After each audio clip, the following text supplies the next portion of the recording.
Bien, en este quinto y último bloque vamos a repasar algunos de los datos importantes que hemos visto a lo largo del curso y vamos a reflexionar también sobre algunos de los temas comunes de las distintas composiciones. Y vamos por último a pensar en la importancia que el diluvio tuvo en otras tradiciones literarias, históricas, religiosas y culturales. Es bueno recordar que es posible que la escritura cuneiforme se haya dejado de utilizar definitivamente aproximadamente entre los siglos I y II de nuestra era. La última tablilla cuneiforme que tiene fecha proviene del año 75 después de Cristo. Es decir, que desde el siglo I hasta mediados del siglo XIX de nuestra era, el conocimiento del sistema de escritura cuneiforme y de las lenguas sumeria y acadia se había perdido completamente. De los 4 textos que nosotros hemos trabajado en este curso, es decir, Atrahasis, la historia del arca, la historia sumeria del diluvio y la tablilla 11ª de la épica de Gilgamesh, el primero de estos textos en ser descifrado fue un fragmento de Atrahasis. Esto ocurrió en la segunda mitad del siglo XIX. La tablilla más reciente en ser traducida fue la tablilla que se conoce como tablilla del arca. Esta se descifró recién en los años 1980. Una pregunta que podríamos hacernos es ¿cuándo se originó la historia del diluvio?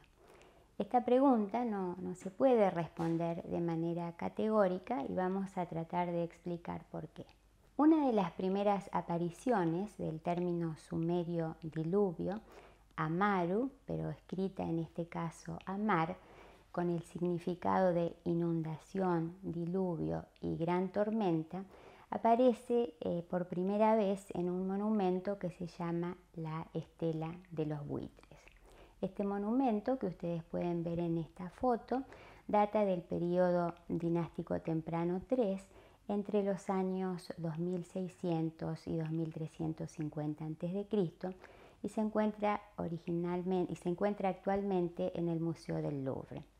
Sin embargo, la palabra diluvio que aparece en esta estela no aparece en un contexto de una catástrofe que destruyera a la humanidad. Algunos estudiosos piensan, sin embargo, que el motivo del diluvio como catástrofe primigenia existía ya desde el periodo dinástico temprano, es decir, desde alrededor del 2400 a.C. Pero más recientemente se ha argumentado que el motivo del diluvio y sus representaciones aparece y florece en el periodo paleobabilónico, es decir, aproximadamente entre el 1900 y el 1600 a.C. El problema que nosotros tenemos es que la datación de los manuscritos no necesariamente coincide con la época de composición de la narrativa. Este problema existe porque no necesariamente coincide el origen oral de la historia con el momento en que fue escrita. Lo que sabemos con certeza es que la tablilla más antigua fechada, como ya hemos visto en este curso, data de aproximadamente el 1636 a.C. Otra cosa que comentábamos a lo largo del curso es que esta historia, o mejor dicho, estas historias del diluvio, las encontramos desde el sur de la Mesopotamia hasta la región del corredor sirio-palestino, como veíamos en el mapa en los bloques anteriores. Es decir, tuvo una extensa difusión geográfica, pero además nosotros vemos que tuvo también una extensa difusión cronológica, es decir, podríamos decir que se utilizó en alguna de sus versiones desde entre los siglos XIX y XVIII a.C. hasta por lo menos el siglo III antes de Cristo. Esto siempre, por supuesto, hablando de fechas relativas. En la tradición literaria, la historia del diluvio se adaptó y se incorporó a otros textos como préstamos intertextuales. Por ejemplo, el diluvio, en su versión original, era solo un episodio dentro de la historia de Atrahasis. Luego vemos que aparece incorporada a la tablilla 11ª de Gilgamesh como una historia dentro de otra historia mayor. En Gilgamesh encontrábamos que es el propio sobreviviente del diluvio el que cuenta su propia historia en primera persona. Además de esto, es importante tener en cuenta que en sumerio existe una cláusula temporal que se podría traducir como después de que el diluvio arrasara. La aparición más temprana de esta cláusula temporal es del siglo XIX a.C. en un himno a un rey que se llamaba Ishme-Dagan y que vivía en la ciudad de Isin. Esta cláusula, de nuevo, después de que el diluvio arrasara, se usa para separar en muchos textos el pasado distante del pasado reciente. Esto se ve muy claro en la versión paleobabilónica del segundo milenio de un texto que se conoce como la Lista Real Sumeria. La Lista Real Sumeria nos ofrece una versión ficticia del pasado porque intenta demostrar que en la Mesopotamia antigua una ciudad a la vez ejercía su dominio sobre todo el territorio. La historia nos demuestra que esa versión era una ficción de la historia. El pasaje de la Lista Real Sumeria, que cuenta la historia del diluvio, nos dice: luego la ciudad de Sipar fue abandonada y su realeza fue llevada a Shuruppak. En Shuruppak, Ubartutu fue rey y reinó durante 18.600 años. En suma, un rey reinó durante 18.600 años. En 5 ciudades, 8 reyes gobernaron durante 241.200 años. Luego, el diluvio arrasó la tierra. Después de que el diluvio arrasara la tierra y la realeza descendiera una vez más del cielo, el asiento de la realeza fue la ciudad de Kish. Es decir, según este texto, el diluvio ocurrió durante el reinado de Ubartutu. Si nosotros recordamos los comentarios en los bloques anteriores, habíamos visto que en la historia de Gilgamesh del primer milenio, Utnapishtim cuenta que el dios Ea o Enki lo llama a él hombre de Shuruppak, hijo de Ubartutu. Es decir, vemos estas conexiones. En la Lista Real Sumeria, esa cláusula temporal, después de que el diluvio arrasara, se usa como cesura para dividir el pasado mítico del pasado histórico. La Lista Real Sumeria, entonces, es un texto que combina de manera sutil pasado y leyendas literarias. Si avanzamos en el tiempo y nos vamos al siglo III a.C., es decir, unos 1500 años después de la versión que recién mencionaba de la Lista Real Sumeria, encontramos a un sacerdote babilónico que se llamaba Beroso, que escribió la historia de Babilonia en griego para los nuevos gobernantes de la Mesopotamia. Es decir, está dedicada al rey Antíoco I. Esto ocurre aproximadamente en el 290 a.C. Beroso, en su historia, parece haber incluido también una referencia al diluvio. Esto es cierto por lo que podemos deducir de los fragmentos que se preservan en cita de autores posteriores.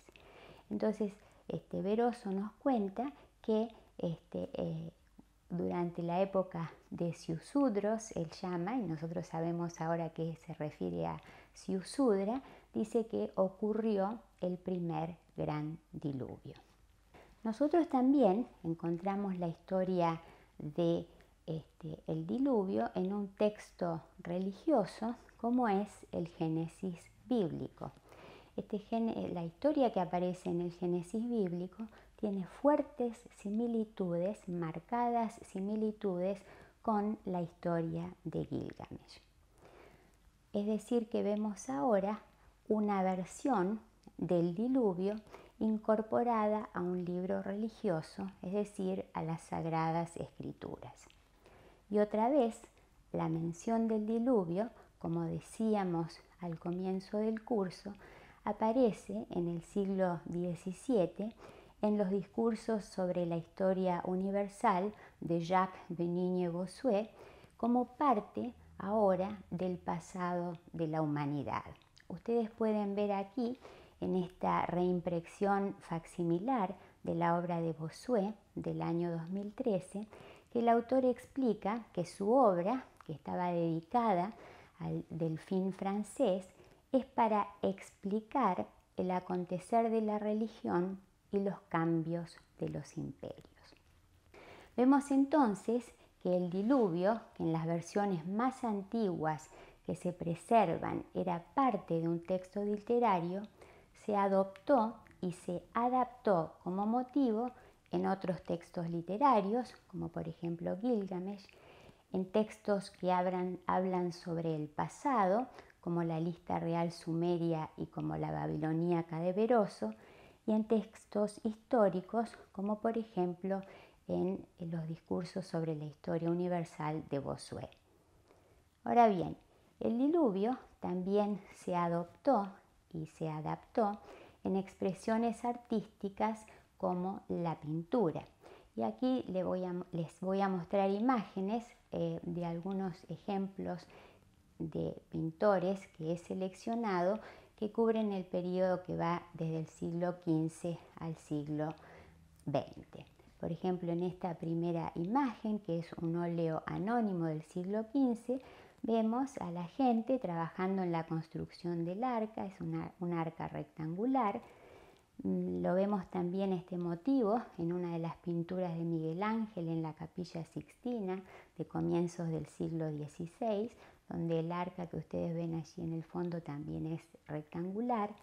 Vemos esta escena un poco más oscura, ¿no?, para mostrar lo terrible que fue esta situación en un cuadro del siglo XVII. La vemos aquí también en esta obra de Francis Danby, que se titula El diluvio, del siglo XIX, donde está aquí la gente muriendo en el acto de morir debido a la catástrofe. La vemos en un cuadro también del siglo XIX de un pintor norteamericano en este caso, donde vemos de nuevo un arca rectangular y en donde los animales van subiendo de dos en dos a esta embarcación. Y en obras un poco más modernas, como estas dos del siglo XX, vemos allí, por ejemplo, la de Salvador Dalí, que es una litografía que hizo para la publicación de la Vulgata de la Biblia, que se publicó en 1964. Es decir, que esta historia del diluvio se mantuvo viva y cuando llegamos a nuestro siglo, el siglo XXI, vemos que fue llevada al cine en la película de Aronofsky, que también mencionábamos al principio, en el año 2014. Y en estas dos imágenes ustedes pueden ver cómo Aronofsky imaginó el arca. Es decir, en este caso, el arca es un cubo como aparece en el texto de Gilgamesh, en la tablilla 11ª, donde el arca se describe con forma de cubo. Y un año antes, en el 2013, Finkel, que fue el asiriólogo británico que tradujo por primera vez la tablilla del Arca, él, junto a un grupo de expertos en embarcaciones antiguas, reconstruyeron a escala, ¿cierto?, el arca que se describe en la tablilla que nosotros conocimos como la tablilla del Arca.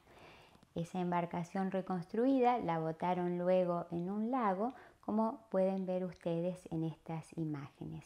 En este caso, el arca es redonda y no cuadrada como en la tablilla 11ª de Gilgamesh. En esta otra foto lo pueden ustedes ver al propio Finkel navegando en su arca. Entonces, como hemos podido apreciar, la historia del diluvio como narrativa o como motivo ha tenido una muy larga supervivencia.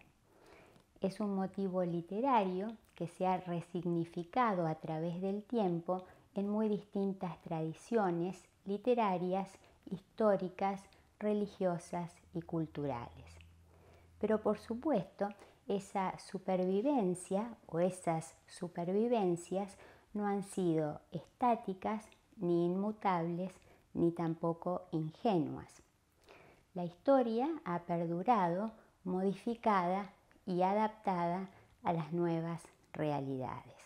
Solo podemos imaginarnos el asombro y la satisfacción que tendría un escriba babilónico al saber que esas historias sobre el diluvio que él copiaba en el segundo milenio antes de Cristo siguen despertando interés aún hoy, unos 4000 años después. Muchas gracias.